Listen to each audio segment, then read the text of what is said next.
જય શ્રી કૃષ્ણ ભક્તજનો, આજે હું તમને એક સરસ મજાનો પ્રસંગ સંભળાવી રહી છું, જેનું નામ છે શ્યામ સખા વ્રજરાજ કુમાર. તો ચાલો આપણે એ પ્રસંગને સાંભળીએ. પ્રભાતનો પહોર હતો. મંદ મંદ સમીર વહી રહ્યો હતો. વૃંદાવનની કુંજોમાં ભ્રમરો ગુંજારવ કરી રહ્યા હતા. મંદિરે મંદિરે આરતીના ઘંટનાદ થઈ રહ્યા હતા. કૃષ્ણ ગીત ગાતી ગાતી સ્ત્રીઓ યમુનાજીમાં જળ ભરવા જઈ રહી હતી.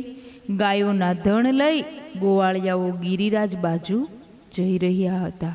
ત્યાં તો એક મસ્ત રામે ગાયોને ગિરિરાજને પંથે વાળતા બૂમ પાડી, ઓ શ્યામ, પેલી ગંગાને આ બાજુ વાળ, નહીતર બીજી બાજુ ચાલી જશે. ગાયોનો ગોવાળ તો આ મસ્ત રામની ચેષ્ટા જોઈને સ્થિર જ થઈ ગયો. અરે, અહીં શ્યામ ક્યાં છે? આ મસ્તરામ ક્યાં શ્યામને ગાય વાળવાનું કહે છે? લાગે છે કે એનું ભેજું ચચકી ગયું છે. એ મસ્તરામની મસ્તી જ કોઈ અનેરી હતી. ગૌરવર્ણ પડચંદ દેહ, ખુલતો જબ્બો, આખા શરીર પર શોધ્યો પણ શ્યામ વાળ જડે એમ ન હતો. વૃદ્ધાવસ્થાની કરચલીઓ ચહેરા પર સ્પષ્ટ દેખાતી હતી, પણ આટલી ઉંમરે એક નાના બાળક જેવી સ્ફૂર્તિ હતી. જ્યારે ગંગા ગાય એની રીતે રસ્તે આગળ વધી ત્યારે મસ્તરામ લાકડી લઈને પાછળ દોડ્યા. પોતાના બાહુબળથી ગાયને રોકી ટોળા સાથે ભેળવી દીધી અને બોલ્યા, અરે શ્યામ, આ તે કેવું ધ્યાન રાખે છે? હું તને બૂમો પાડું છું, છતાંય તું સાંભળતો નથી. મને એમ લાગે છે કે યશોદા મૈયાએ આજે બાજરીના રોટલા પણ માખણ બરાબર આપ્યું લાગતું નથી. ભલે મૈયાએ ન આપ્યું હોય, બપોરે હું તને આપીશ. મારી માએ કટોરો ભરીને માખણ બાંધી આપ્યું છે. એટલામાં બીજા 2-4 વ્રજવાસીઓ ભેગા થઈ ગયા. સૌએ મનોમન એમને વંદન કર્યા. ગાયોના ગોવાળે એક વ્રજવાસીએ પૂછ્યું, આ મસ્તરામ કોણ છે? એમનું ચચકી ગયું છે કે શું? એક જાણકાર વ્રજવાસીએ કહ્યું, ભાઈ, આ મસ્તરામને તું નથી ઓળખતો? અનેક વર્ષોથી અહીં રહે છે. આ તો સવારના પહોરમાં જે ગોવાળ ભેટી જાય એની સાથે એ ગિરિરાજ પર ગાયો ચારવા જાય છે. એટલે તો એ ગ્વારિયા બાબાના નામથી ઓળખાય છે. આનંદ કંદ શ્રી કૃષ્ણચંદ્ર સાથે એમણે સખાભાવ કેળવ્યો છે. તારે પૂછવું હોય તો જરા નામ પૂછી જોજે, એટલે તને ખાતરી થઈ જશે. ગોવાળિયાએ પૂછ્યું, બાબા, આપનું નામ? એ બાબા બાબા શું કરે છે? હું તો વ્રજરાજ કુમારનો બાળ સખા છું. જોતો નથી આ શ્યામ સુંદર મારી સાથે છે? એમ કહીને સખા વ્રજરાજ કુમાર દોડીને આગળ ચાલ્યા ગયા. સખા વ્રજરાજ કુમારને સંસારની સાથે કોઈ નિસ્બત નહોતી. સીધા સાદા ભલા ભોળા સખા વ્રજરાજ કુમાર પોતાની મસ્તીમાં જ મસ્ત રહેતા. ક્યારેક મન ફાવે તો આખો દિવસ ગાયોની પાછળ પાછળ જ ઘૂમ્યા કરે. બપોરે શ્યામ સુંદર માટે કૂણા કૂણા ઘાસની સુંદર સૈયા બનાવી શ્યામ સુંદરને શયન કરાવે, પગ ચંપી કરે, વાયુ ઢોળે, ભોજન કરાવે. ક્યારેક એવી મોજમાં ચડી જાય કે નાના બાળક જેવી નિર્દોષતાથી ખેલે, આનંદ કરે, એ હસે એમ એ હસે. ક્યારેક શામથી રિસાઈ જઈને ગુમસુમ બેસી રહે.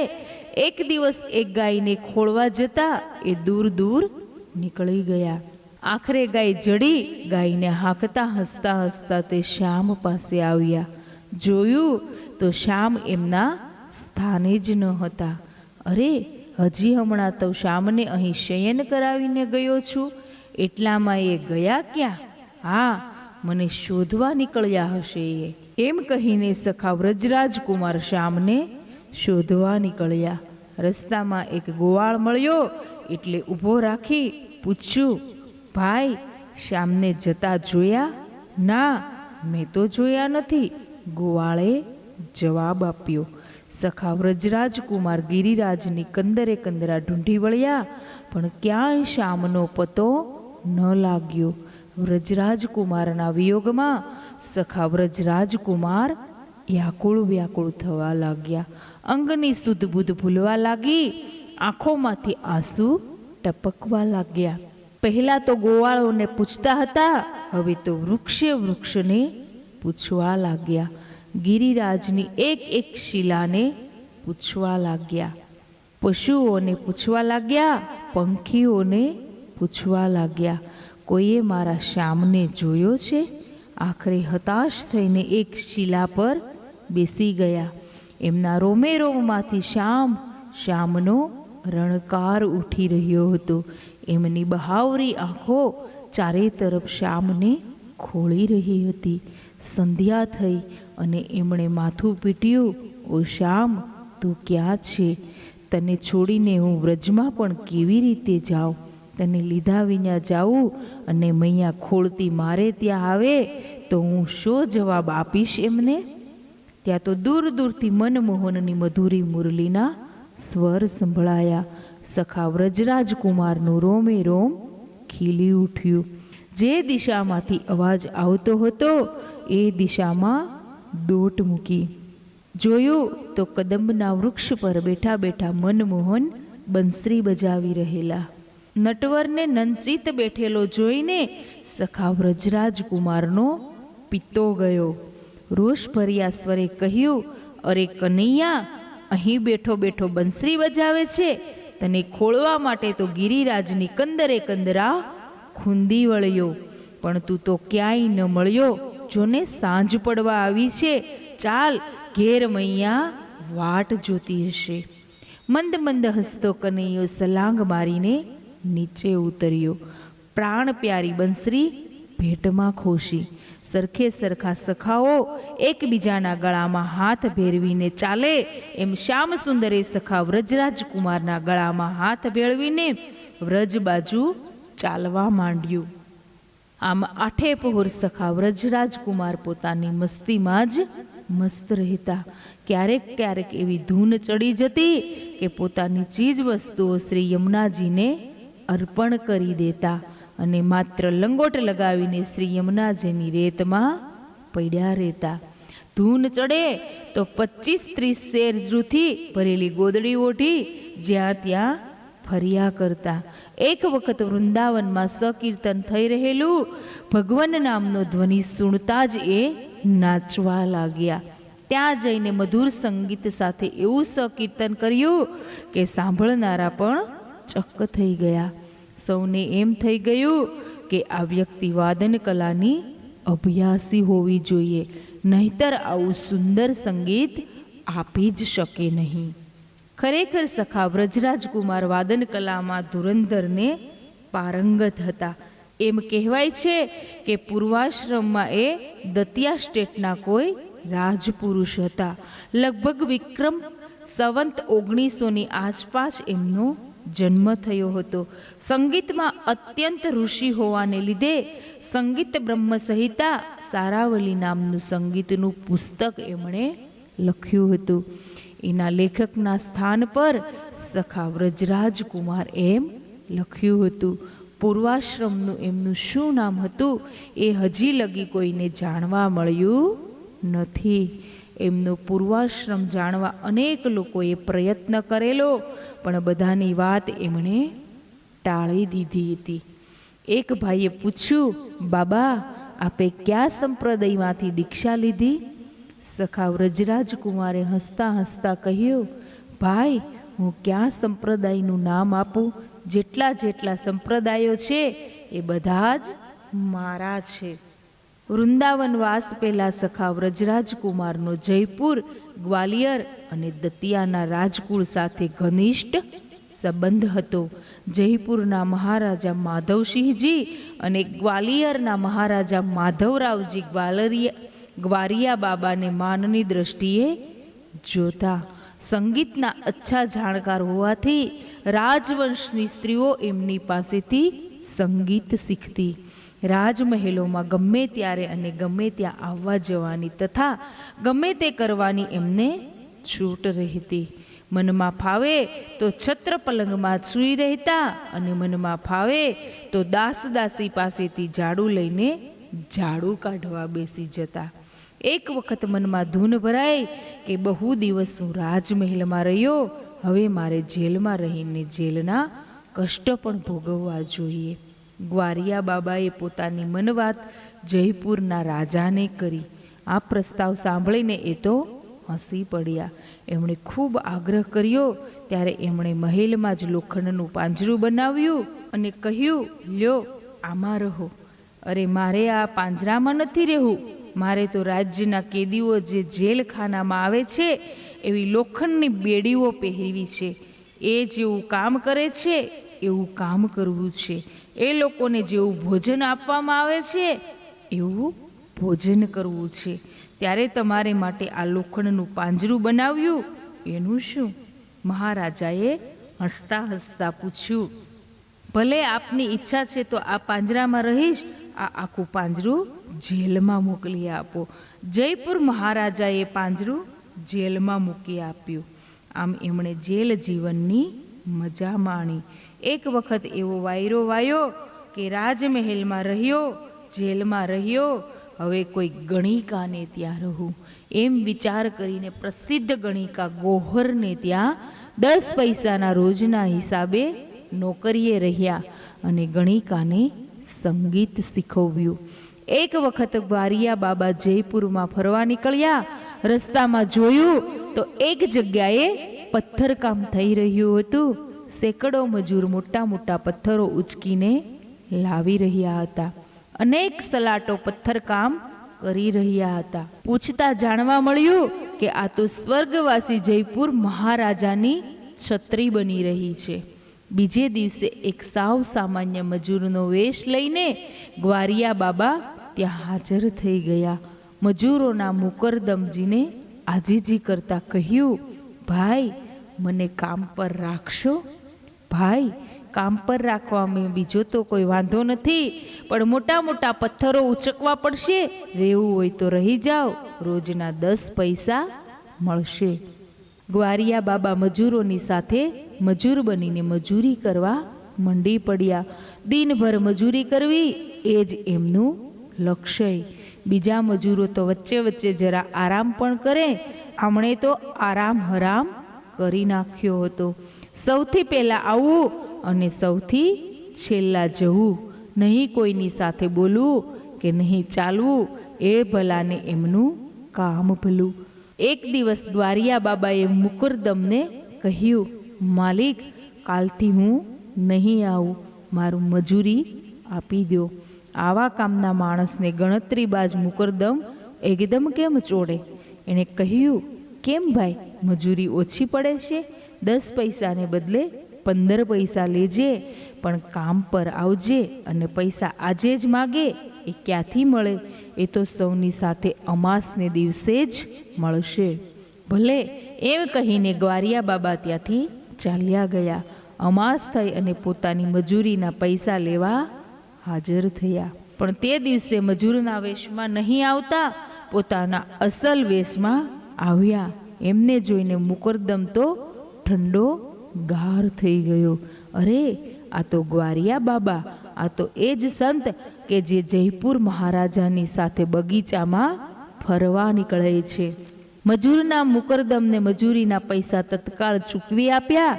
એ પૈસાના ભાડ ભૂંજાને ત્યાંથી ચણા ખરીદ્યા અને નાના નાના બાળકોને, વાંદરાઓને તથા કબૂતરોને પ્રેમથી ખવડાવી દીધા. ઉત્તરાયણનો સમય હતો. એક નાનો બાળક પતંગ પકડવાની ધૂનમાં ચાપરેથી પડી ગયો અને મરી ગયો. આ સમાચાર ગ્વારિયા બાબાને મળ્યા. એમણે તો મેષ વડે પોતાનું મોઢું કાળું કર્યું અને દોરીના ટુકડા સાથે પતંગ બાંધીને જયપુરની ગલીએ ગલીએ ઘૂમવા માંડ્યું. ગ્વારિયા બાબા આવું શા માટે કરે છે એ કોઈની સમજમાં ન આવ્યું. એક ભાઈએ પૂછ્યું, બાબા આમ કરવાનું કંઈ કારણ? ભાઈ તમે સમજ્યા નહીં. પતંગ ઉડાવતા ઉડાવતા પેલો છોકરો કેમ મરી ગયો?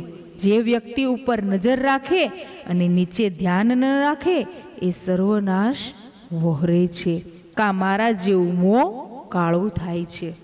જયપુર છોડીને તેઓ વૃંદાવનમાં જઈને વસ્યા. ત્યાં તેઓ સદા વ્રજ ભાષા બોલતા અને લખતા. પહેલાં તો કેટલાય વર્ષો સુધી એ મૌન રહ્યા. દિવસે એ ગમે ત્યાં રહેતા, પણ રાતનો મુકામ તો વૃંદાવન નજીકના જંગલમાં જ રહેતો. એક વખત રાતે ચોરોની ટોળીએ એમને ભેટો થઈ ગયો. ચોરોનો સરદાર એમને ઓળખતો હતો, એટલે પૂછ્યું, ગ્વારિયા, ચોરી કરીએ ચલે ગયો? ગ્વારિયા, ચોરી કરવા આવવું છે? ગારિયા બાબા એમની મસ્તીમાં હતા. એ એમ સમજ્યા કે શ્યામ સુંદરની ગ્વાલ મંડળી ક્યાંક માખણ ચોરવા જઈ રહી લાગે છે. એટલે એમણે કહ્યું, કેમ નહીં, ચાલો, હું પણ આવું છું. સૌ ચોરોની સાથે ગારિયા બાબા વૃંદાવનમાં આવ્યા અને કોઈના ઘરમાં ઘૂસ્યા. બીજા ચોરો તો પોતાના કામમાં લાગી ગયા. ગ્વારિયા બાબા મહી માખણના માટલા શોધવા લાગ્યા. શોધતા શોધતા એમના હાથમાં ગોળનું માટલું આવ્યું અને એક ઢોલક હાથ ચડી ગયું.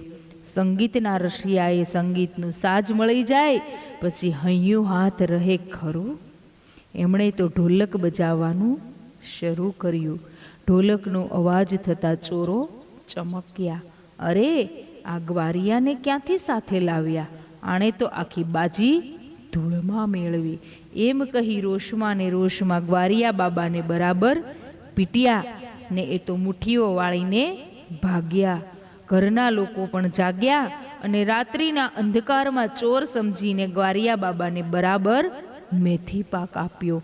જ્યારે કોકે ફાનસ કરીને જોયું ત્યારે સૌને દુઃખ થયું. અરે, આ તો ગ્વારિયા બાબા! અરે, તમે અહીં ક્યાંથી? ગ્વારિયા બાબાએ ગોળનું ઢેફું ખાતા ખાતા કહ્યું, શું કરું? દોસ્તો સાથે ચોરી કરવા આવ્યો, એ ભાગી ગયા અને હાથમાં હું આવી ગયો. ચોરી કરીને છટકી જવું એ શ્યામનો સ્વભાવ છે ને. દિન પ્રતિદિન ગ્વારિયા બાબાની ખ્યાતિ વધવા લાગી. અનેક સ્ત્રીઓ દર્શનાર્થે આવવા લાગી. ત્યારે એ કહેતા, અરે માય, મારામાં દર્શન કરવા જેવું શું છે? દર્શન તો નંદનંદન શ્રી કૃષ્ણચંદ્રના કરવા જેવા છે. મંદિરમાં જઈને એમના દર્શન કરો. છતાંય વૃંદાવનની સ્ત્રીઓ એમનો છાલ છોડતી નહીં. આથી કંટાળીને તેઓ થોડા દિવસો માટે મથુરા ચાલ્યા ગયા. ત્યાં મથુરાની ચોબણો આવવા લાગી. આ બધાને દર્શને આવતા રોકવા કેવી રીતે? પછી એમણે એક નવી નવાઈનો કિમિયો શોધી કાઢ્યો. એમણે મથુરાની પ્રસિદ્ધ ગણિકા પન્નાને પોતાની સાથે ગાડીમાં બેસાડીને મથુરાની બજારમાં ઘૂમવા નીકળ્યા. એ દિવસથી સ્ત્રીઓએ દર્શને આવવાનું બંધ કર્યું. જેમ કનૈયો રોજ નવી લીલાઓ કરતો, એમ ગ્વારિયા બાબાને પણ રોજ કંઈક નવું નવું કરવા જોઈતું. ક્યારેક તેઓ પાલખીમાં બેસીને તમાકુ વેચવા નીકળતા, તો ક્યારેક પાસે જે કંઈ હોય તે ગરીબ ગુબરાને લૂંટાવી દેતા. અનેક વર્ષો સુધી એમણે બનારસમાં શ્રી રાધિકાજીની તાંબુલની સેવા કરી. રાત્રે શયન કરાવીને તેઓ વૃંદાવન આવી જતા અને પ્રાતઃકાળમાં પાનનું બીડું લઈ શૃંગાર પેલા બરસાના પહોંચી જતા. એક દિવસ એમણે લોકોને કહ્યું, હવે હું માત્ર 15 દિવસનો મહેમાન છું. મારા મરણ બાદ શોક સભા ભરાય એના કરતાં મારી હયાતીમાં જ શોક સભા ભરો. લોકોએ એમને ખૂબ સમજાવ્યા કે આવું કદી થાય નહીં. ત્યારે એમણે પોતાની વાત પડતી મૂકી અને કહ્યું, ભલે મારી હયાતીમાં શોક સભા ભરવી ન હોય તો કંઈ હરકત નહીં, પણ મારા મરણ બાદ મારું કોઈ સ્મારક કરશો નહીં. વૃંદાવનવાસીઓએ એમની વાત માન્ય રાખી. એમનો અંતિમ દિવસ આવ્યો. સંવંત 1995ના અષાઢ માસના સોમવારના પ્રાતઃકાળનો સમય હતો. મંદિરમાંથી પ્રભુનું ચરણામૃત આવ્યું. એક ભક્તે ચરણામૃતનું પાન કરાવ્યું, સાથે તુલસી દળ મૂક્યું અને બીજી જ પળે તેઓ અનંતમાં અલોપ થઈ ગયા. એમની ઈચ્છા પ્રમાણે એમના શબની પાલખી વૃંદાવનના મુખ્ય મંદિરો પાસેથી નીકળી શ્યામ સુંદરના દરેક મંદિરમાંથી સખા વ્રજરાજ કુમારના દેહનો સાદર સત્કાર થયો. દરેક મંદિરમાંથી માળા, ચંદન, પ્રસાદ વગેરે આવ્યું. આમ દરેક સ્થળેથી પ્રસાદ ગ્રહણ કરતા કરતા સખા વ્રજરાજકુમારનો દેહ વંશીવટની નજીક યમુનાજીના પવિત્ર ગોદમાં વિસર્જિત કરવામાં આવ્યો. જય શ્રી કૃષ્ણ. જય શ્રી બાળ સખા કૃષ્ણ.